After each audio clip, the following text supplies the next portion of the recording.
Hello दोस्तों, जैसे कि आपको पता है हम महादेवी वर्मा द्वारा रचित मेरा परिवार को पढ़ रहे हैं। आज हम इसके छठे भाग को पढ़ना शुरू करेंगे, जिसका शीर्षक है निक्की, रोजी और रानी। बाल्यकाल की स्मृतियों में अनुभूति ही वैसी ही स्थिति रहती है जैसे भीगे वस्त्र में जल की। वह प्रत्यक्ष नहीं दिखाई देती, किंतु वस्त्र के शीतल स्पर्श में उसकी उपस्थिति व्यक्त होती रहती है। इन स्मृतियों में और भी विचित्रता है। समय के माप से वे जितनी दूर हो जाती हैं, आत्मीयता के परिणाम से उतनी ही निकट आ जाती हैं।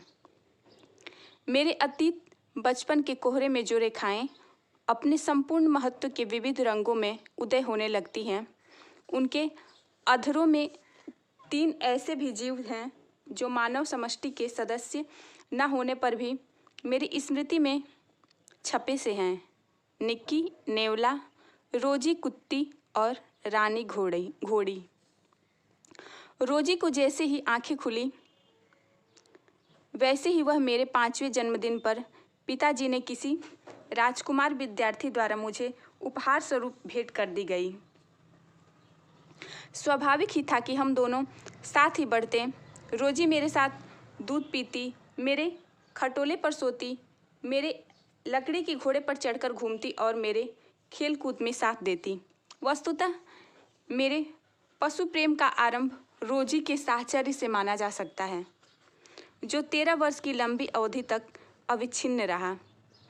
रोजी सफ़ेद थी, किंतु उसके छोटे सुडौल कानों के कोने, पूंछ का सिरा, माथे का मध्य भाग और पंजों के अग्रांश कत्थई रंग का होने के कारण उसमें कत्थई किनारी वाली सफ़ेद साड़ी की सबल रंगीनी का आभास मिलता है।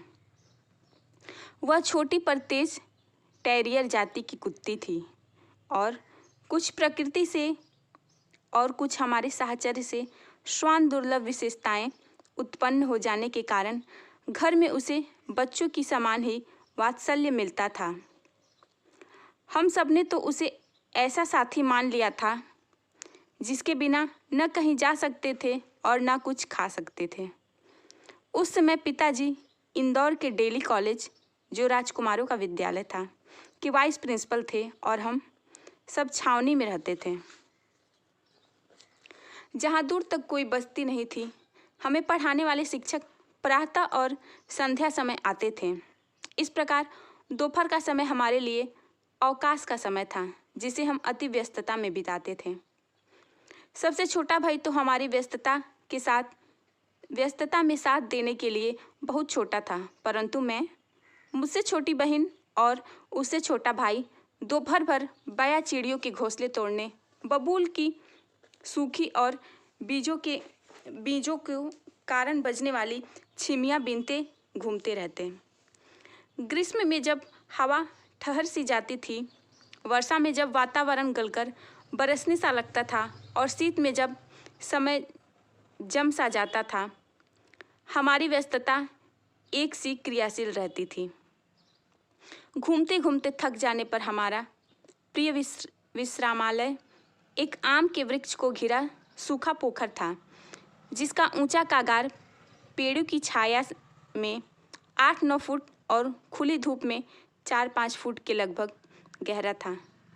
कई आम के पेड़ों की शाखाएं लंबी नीची और सूखे पोखर पर झूलती सी थी। सूखी पत्तियों में झड़ कर सूखी गहराई को कई फुट भर भी डाला था। हम तीनों डाल पर बैठकर झूलते रहते या रॉबिन्स क्रूसो के समान अपने समतल समुद्र के गहरे टापू की सीमाएं नापते रहते। घूमने के क्रम में यदि हमें कोई मकोई का पौधा या करौंदे की झाड़ी फूली फली मिल जाती तो नंदनवन में प्रतीत होने लगती थी। हमारे इस भ्रमण में रोजी निरंतर साथ देती। जब हम डाल पर बैठकर झूलते रहते, वह कगार के सिरे पर हमारे पैरों के नीचे बैठी कूदने के आदेश की आतुर प्रतीक्षा करती रहती। जब हम पोखर की परिक्रमा करते, वह हमारे आगे आगे मानो राह दिखाने के लिए दौड़ती और जब हम मकोई और करौंदे एकत्र करने लगते, तब वह किसी झाड़ी की छाया में बड़े विरक्त भाव से बैठी रहती। गर्मी के दिनों में आम के पेड़ों से छोटी बड़ी अंबियां हवा के झोंके से नीचे गिरती रहती और उनके गिरने के स्वर के साथ रोजी पोखर में कूदती और पत्तियों के सरसराहट भरे समुद्र में से उसे खोज लाती। कच्ची कैरी की चेपी लग जाने से बेचारी का गुलाबी छोटा मुंह धबीला हो जाता, परंतु वह रोज खोज कार्य में विरत न होती। दोपहर को पिताजी कॉलेज में रहते और माँ घर के कार्य व छोटे भाई की देखभाल में व्यस्त रहती। रामा बाजार चला जाता और कल्लू की माँ या तो सोती या मांझ कर बर्तन चमकाने के दत्तचित्त रहती।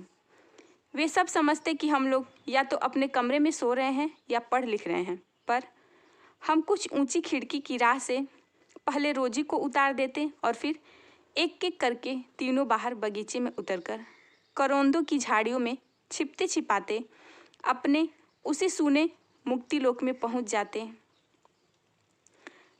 तीन में से किसी को भी कमरे में छोड़ना शंका से रहित नहीं था, क्योंकि वह बिस्कुट, पेड़ा, बर्फी आदि किसी उत्कोच के लोभ में मुखबिर बन जा सकता था।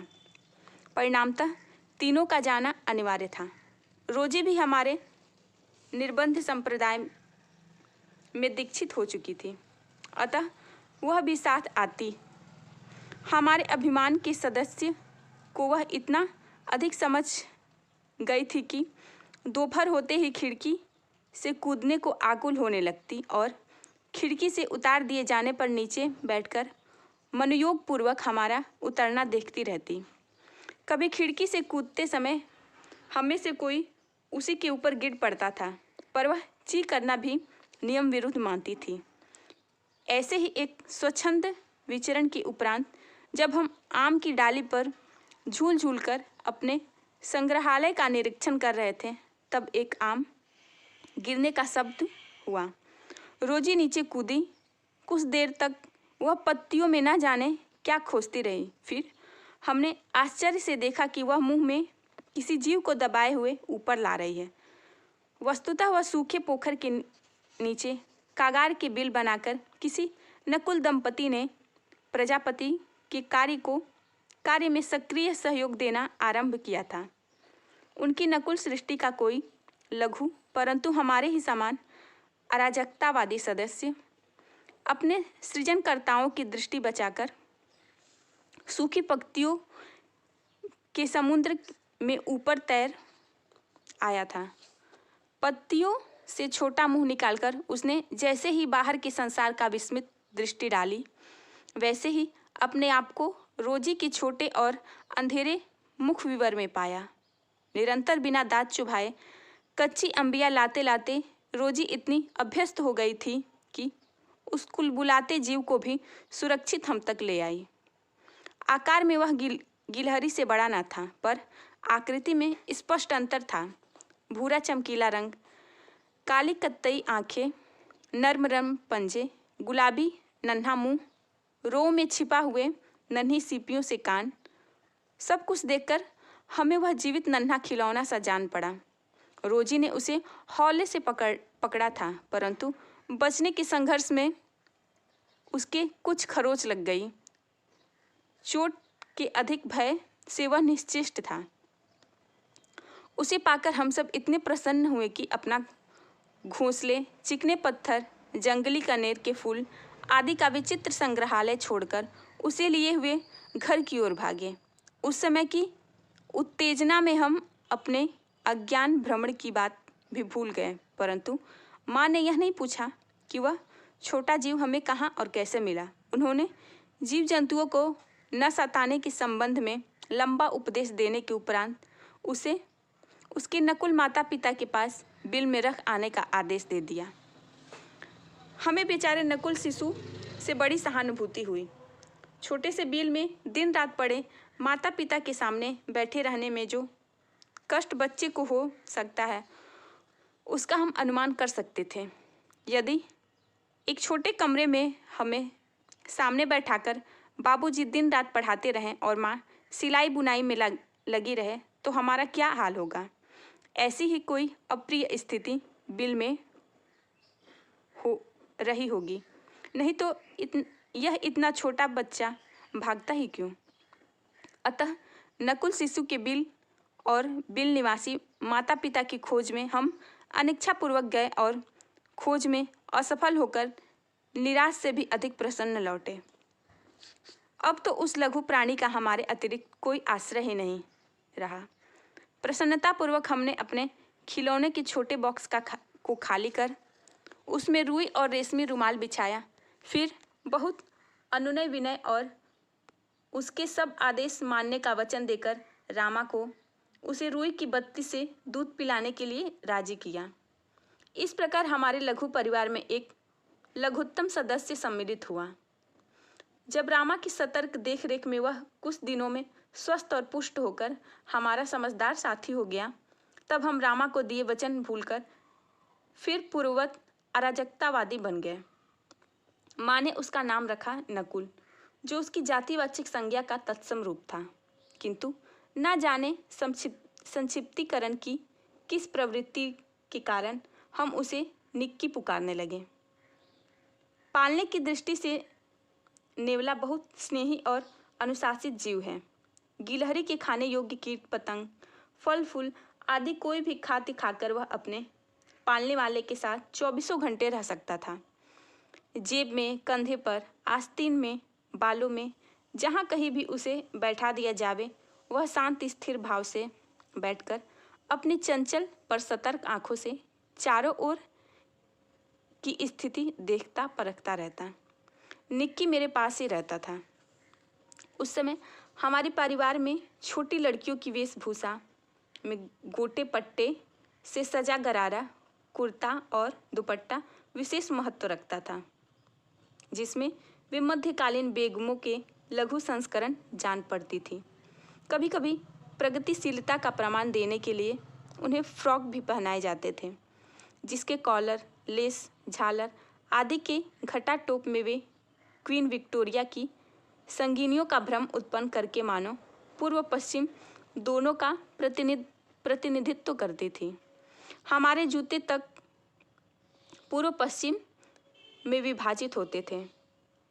पूर्व के वेश के साथ छोटी, हल्की और जरी के काम वाली जूतियाँ पहनकर हम घसीटते हुए चलते और पश्चिमी वेश के साथ घुटने के ऊपर तक काले या सफ़ेद मोजे चढ़ाकर ऊंची एड़ी वाले और तस्मे से कसे बंधे जूते पहनकर डगमगाते हुए चलते थे। हमारे मन और पैर दोनों ही इस संचरण पद्धति से विद्रोह करते थे, क्योंकि वह न हमें करौंदे की झाड़ियाँ लांघने दें और न दौड़ने दें। अतः हम अलमारी के दोनों प्रकार के पदत्राणों को छिपाकर खिड़की से कूदते और नंगे पैर कंकड़ पत्थरों पर दौड़ लगाते थे। निक्की या तो मेरे दुपट्टे की चुन्नट में छिपा हुआ झूलता रहता, गर्दन के पीछे चोटी में छिपकर बैठ जाता और कान के पास नन्हा मुंह निकालकर चारों ओर की गतिविधि देखता। रोजी का कार्य तो हमारे साथ दौड़ना ही था, परंतु निक्की इच्छा होने पर ही अपने सुरक्षित स्थान से कूदकर दौड़ता। एक दिन जैसे ही हम खिड़की से नीचे उतरे, वैसे ही निक्की की सतर्क आंखों ने गुलाब की क्यारी के पास घास में एक लंबे काले सांप को देख लिया और वह कूदकर उसके पास पहुंच गया। हमने आश्चर्य से देखा कि निक्की दो पिछले पैरों पर खड़ा होकर सांप को मानो चुनौती दे रहा है और सांप भी हवा में आधा उठकर फुफकार रहा है। निक्की को सांप ने मार डाला समझकर हम सब चीखने पुकारने लगे और सांप को पत्थर मारने लगे। यदि हमारा कोलाहल सुनकर रामा न आ जाता तो परिणाम कुछ दुखद भी हो सकता था। उस दिन प्रथम बार हमें ज्ञात हुआ कि हमारा बालिश्त भर का निक्की कई फुट लंबे सांप से लड़ सकता था। उन दोनों की लड़ाई मानो पेड़ की हिलती डाल से बिजली का खेल थी। निक्की सांप के पास सब ओर इतनी तेजी से घूम रहा था कि वह एक भूरे और घूमते हुए धब्बे की तरह लग रहा था। सांप फन पटक रहा था, फुफकार रहा था, उसे अपने कुंडली में लपेटने के लिए आगे पीछे हट बढ़ रहा था, परंतु बिजली की तरह तड़प उठने वाली निक्की को पकड़ने में असमर्थ था। वह तेजी से उछल उछलकर सांप के फन के नीचे पैने दांतों से आघात कर रहा था। रामा के कारण इस असमय युद्ध का अंत देखने के लिए हम बाहर खड़े न रह सके, परंतु जब निक्की खिड़की पर आकर बैठा तब हमने झांककर सांप के कई खंडों में कटा देखा। निक्की के मुंह से विष न लगा हो, इस भय से रामा ने उसके मुंह को पानी में डुबा डुबा कर धोया और फिर दूध दिया। सांप जैसे विषधर को खंड खंड करने की शक्ति रखने पर भी नेवला नितांत निर्विष है। जीव जगत में जो निर्विष है वह विष से मर जाता है, और जिसमें अधिक मारक विष है वह कम मारक वाले को परास्त कर देता है। पर नेवला इसका अपवाद है। वह विष रहित होने पर भी न सर्प के विष से मरता है और न संघर्ष में विषधर से परास्त होता है।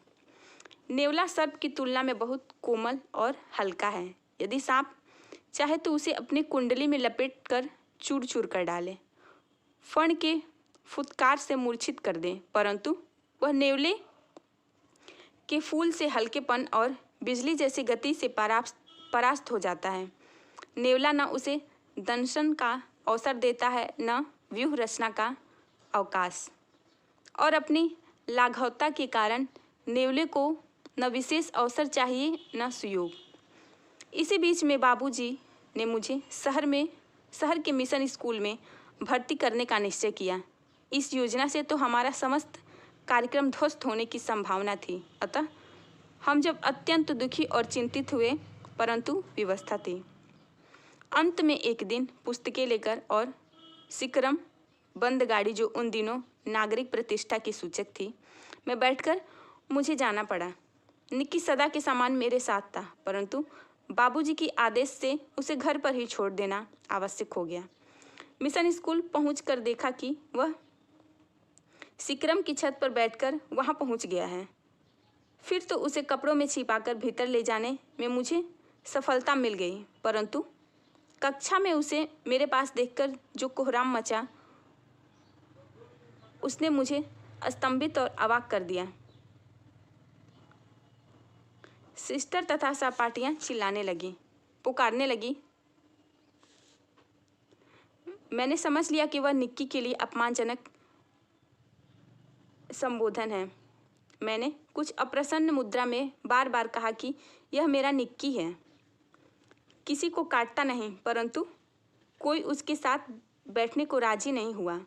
निरुपाय मैंने उसे फाटक के चारदीवारी तक फैली लता में बैठा दिया, परंतु उसके खो जाने की शंका से मेरा मन पढ़ाई लिखाई में विरक्त रहा।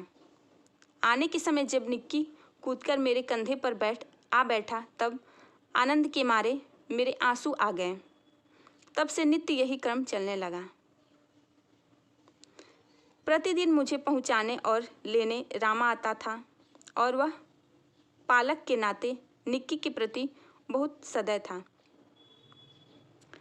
अतः मार्ग भर निक्की मेरी गोद में बैठकर आता और मिशन के फाटक की लता में या बाग में घूम घूम कर मेरी पढ़ाई के घंटे बिताता था। छुट्टी होने पर वह मेरे फाटक पर पहुंचते ही उसका कूदकर मेरे कंधे पर बैठ जाना इतना नियमित और निश्चित था कि उसमें कुछ मिनटों का हेर फेर कभी नहीं हुआ। मिशन का वातावरण मेरे लिए घर के वातावरण से भिन्न था। वहाँ की वेशभूषा भिन्न थी, प्रार्थना भिन्न थी, चित्र मूर्ति आदि भिन्न थे, ईश्वर नाम भी भिन्न था, और इन सब में बड़ी भिन्नता यह थी कि निक्की का वहाँ प्रवेश निषिद्ध था। इसके उपरांत हमारे परिवार में एक सबसे बड़ा जीव सम्मिलित हुआ।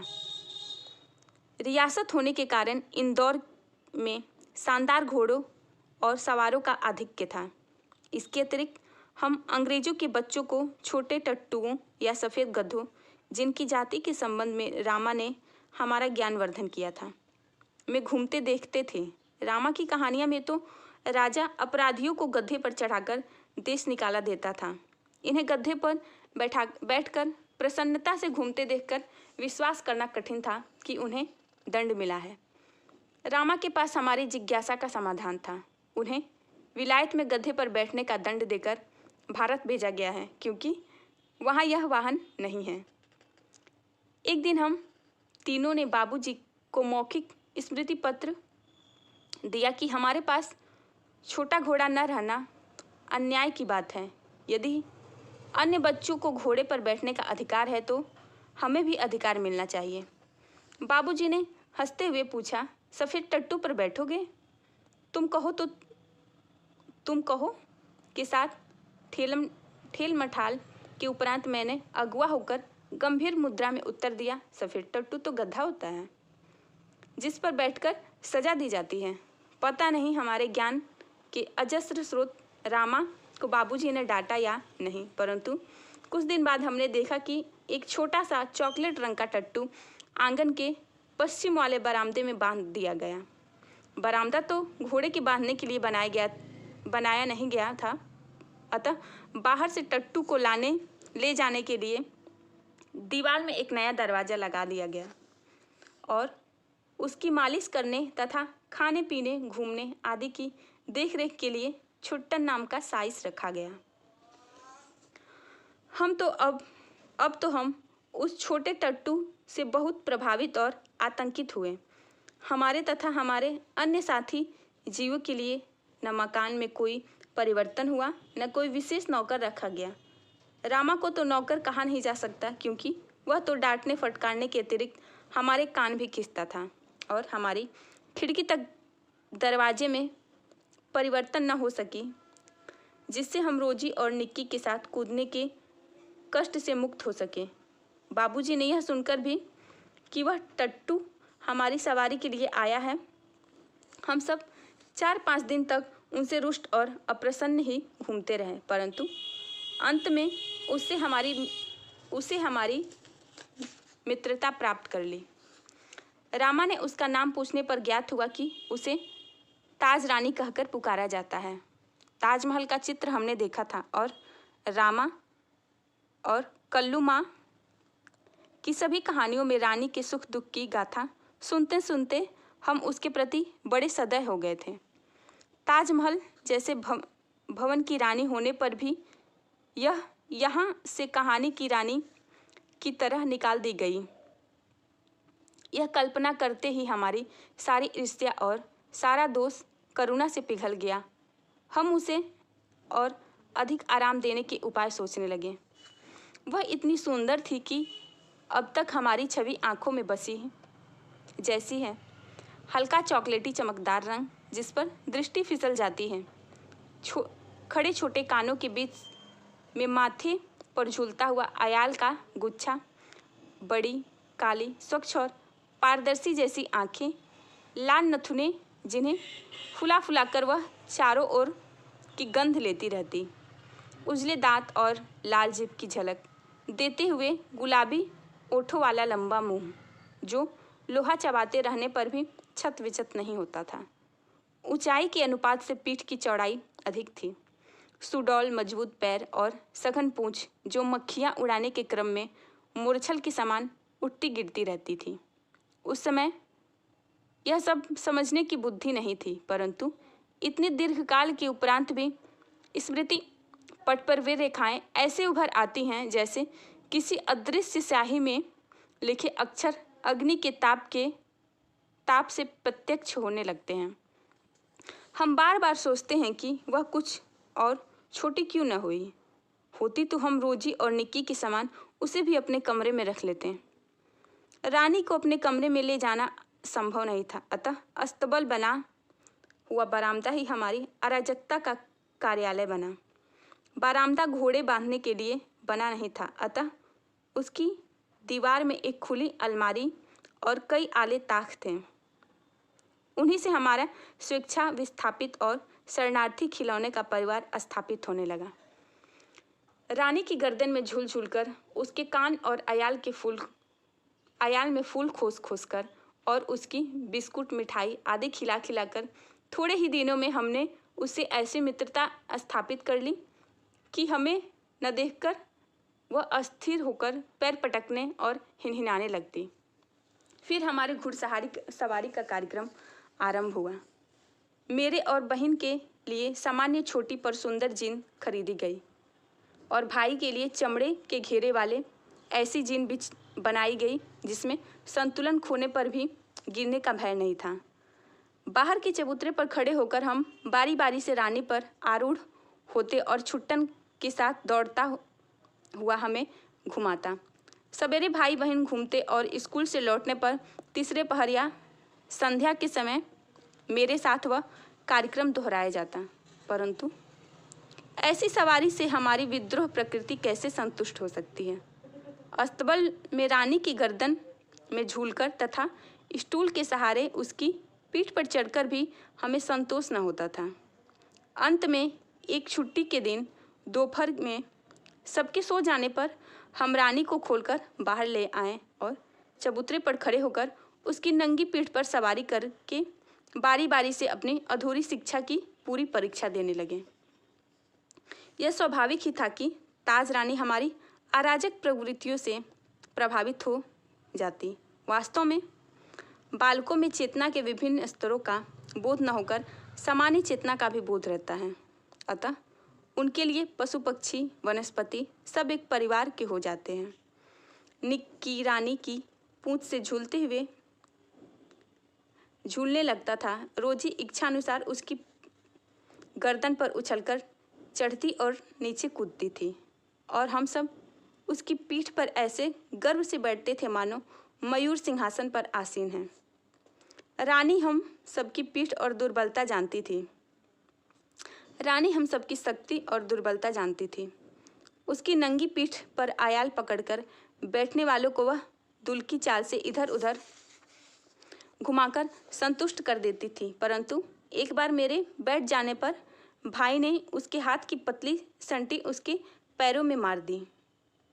चोट लगने की तो संभावना नहीं थी, परंतु इससे न जाने उसका स्वाभिमान आहत हो गया या कोई दुखद स्मृति उभर आई।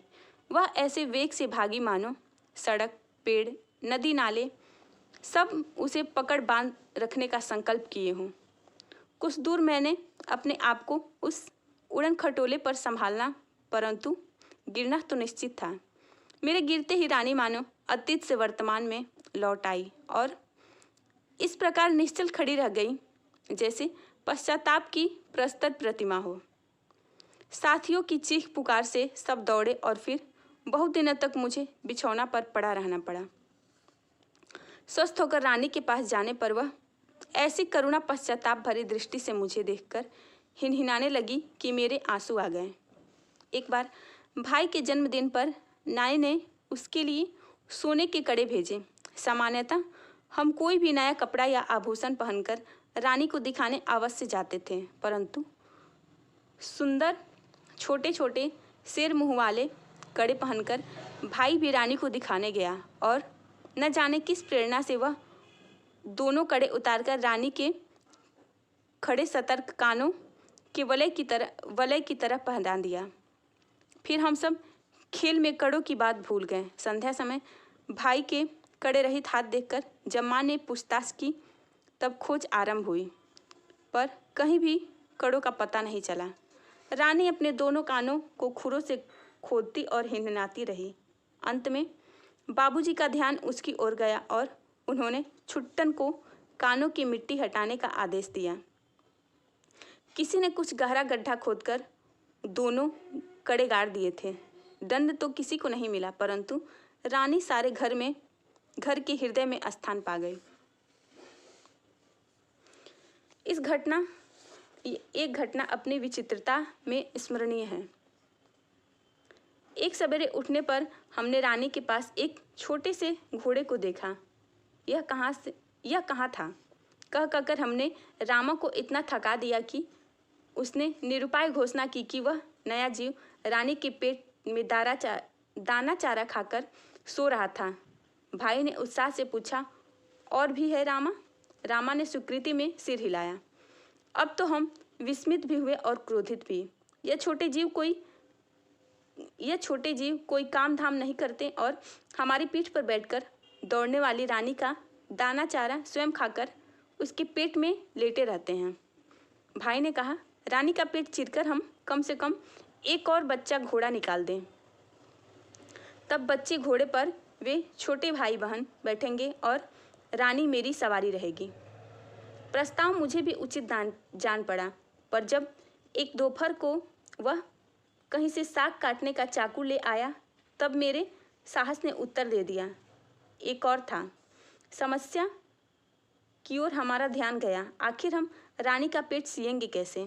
माँ की महीन सुई से तो सीना संभव नहीं था।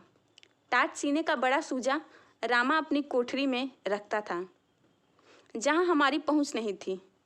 कुछ दिनों के उपरांत जब रानी का अश्व शिशु कुछ बड़ा होकर दौड़ने लगा, तब हमें न अपना क्रोध स्मरण रहा और न प्रस्ताव। फिर अचानक हमारे अराजक राज्य का क्रांति का बवंडर बह गया और हमें समझदारों के देश से निर्वासित होना पड़ा। अवकाश के दिनों में जब हम घर लौटे, तब निक्की मर चुका था। रानी और उसका बच्चा पवन किसी को दे दिए गए थे। केवल दुर्बल, अकेली और खोई सी रोजी हमारे पैरों से लिपटकर कू कू करके रोने लगी। दोस्तों, यह भाग यहीं समाप्त होता है। शेष भाग को हम अगले के वीडियो में पढ़ेंगे। तब तक के लिए धन्यवाद।